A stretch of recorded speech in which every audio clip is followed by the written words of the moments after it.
This Imperial mausoleum, nestled in the rolling hills of Yi County, Hebei, holds the legacy of Emperor Yongzheng, one of the boldest reformers in Chinese history.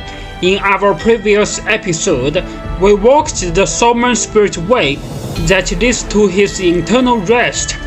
Today, we journey deeper into the heart of this grand tomb, uncovering the hidden brilliance behind its construction, a tale of secret badges, elite craftsmen, and imperial ambition turned into stone. Just beyond the elegant three-arc stone bridges rises the Stele Pavilion of the Spirit Way, a solemn structure that preserves the memory of a filial son and a reserved father. Within its stone walls, an inscription carved by Emperor Qianlong bestows the highest honors upon his father, Emperor Yongzheng. His posthumous title, Emperor Shen, carries a profound meaning. In Chinese, the character Shen embodies the idea of enduring wisdom, the kind that lays down guiding principles to shape the generations that follow. And indeed, Yongzheng's vision for his final resting place became more than just a personal legacy. His carefully planned mausoleum would go on to influence the design of every Qing imperial tomb that followed. The Qing dynasty was ruined by the Manchus, a people from the northeastern frontier of China, whose way of life was shaped by centuries of nomadic and hunting-fishing traditions.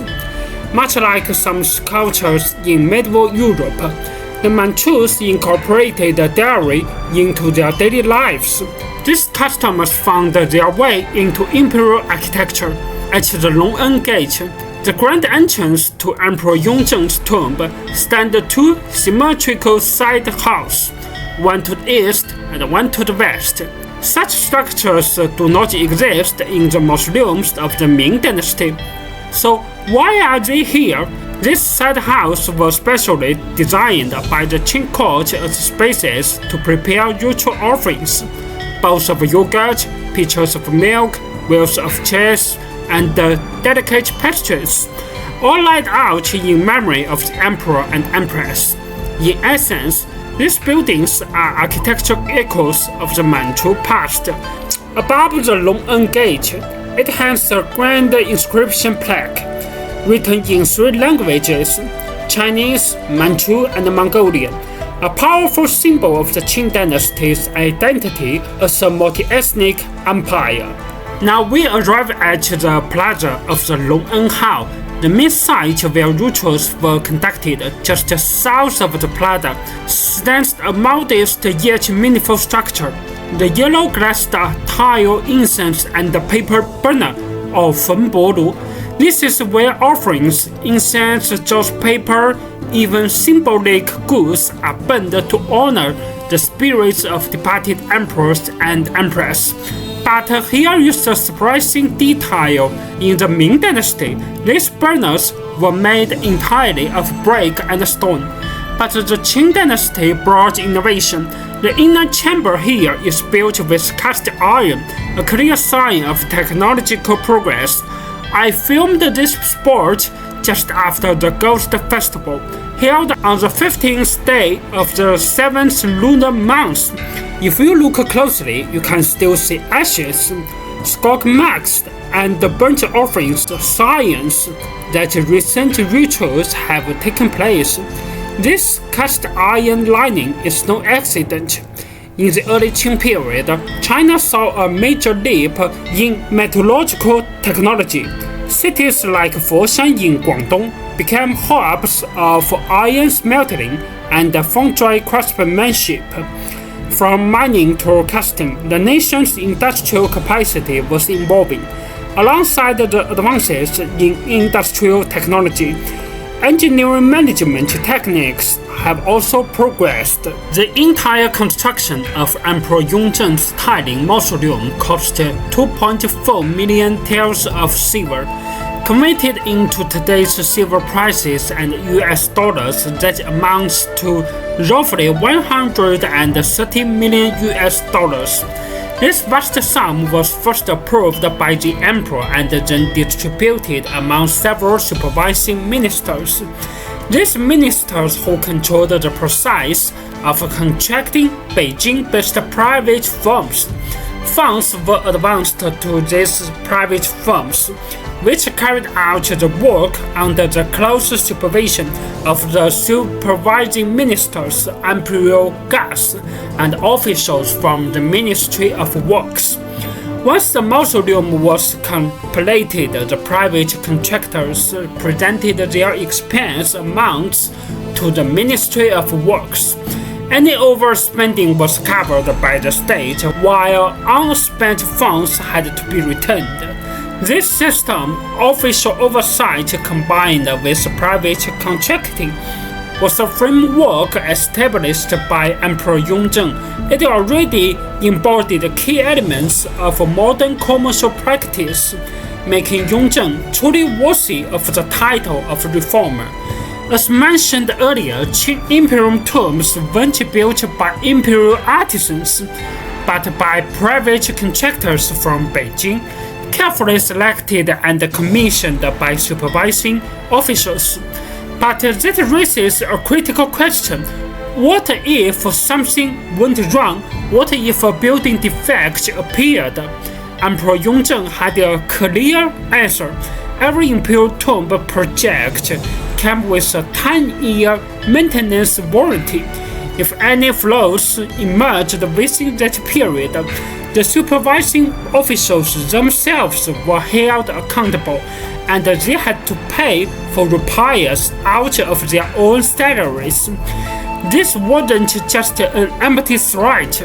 During the reign of Emperor Qing, several high-ranking officials were forced to personally cover the cost of structural issues in the Qing Emperor's Qianlong tomb.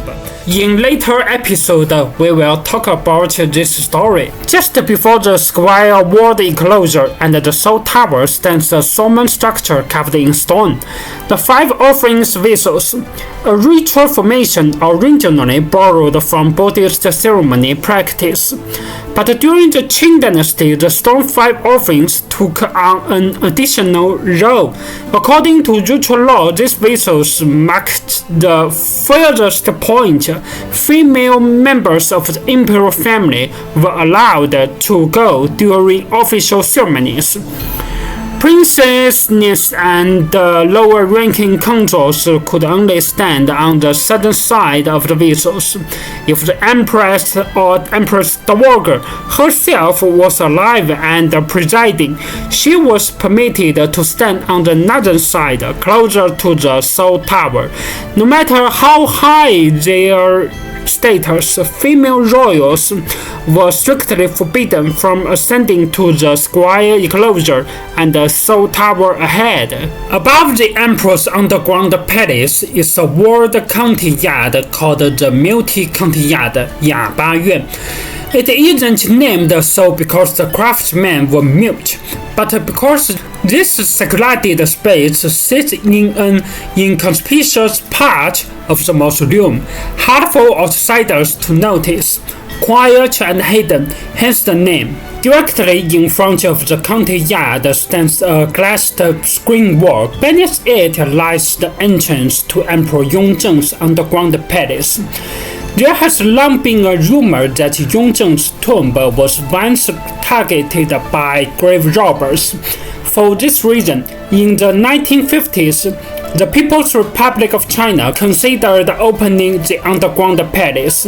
Large stone blocks, still visible today in the Multi-Courtyard, were stockpiled as soaring materials in case of clampers during opening. Subsequent investigation, however, found that the robber's tunnel never penetrated deeply.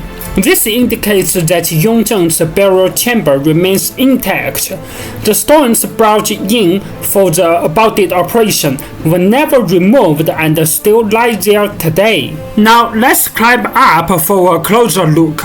Encircling the building, the great earth mound above the underground palace is a ring of solid walls. And yes, you are saying correctly, these are defensive walls. Imperial tombs from both the Ming and the Qing dynasties incorporated military features into their design. In particular, the Ming tombs near Beijing endured real threats, attacked by rebel forces, Mongol raiders, and even internal power struggles. These walls weren't just symbolic, they were built to defend. Take a close look at the parapets. They are packed with clever drainage infrastructure. These receded grooves, they are scarpers, covered to channel water efficiently, and those curved, protruding stone tools jutting out from the wall, they are known in Chinese as dragon hook mounts, 龙钩嘴, dramatic, almost serpentine channels that carry rainwater down from the mound, guiding it safely away from the tomb structure.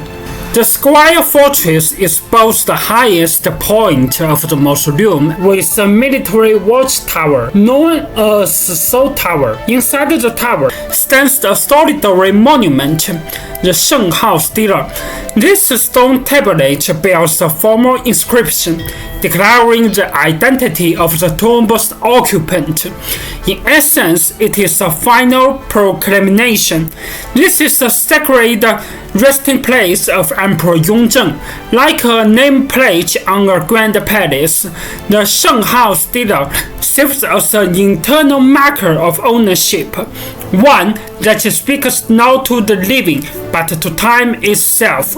In 1724, Yongzheng banned the spread of Catholicism in China, but when it came to science and art, he kept the doors open.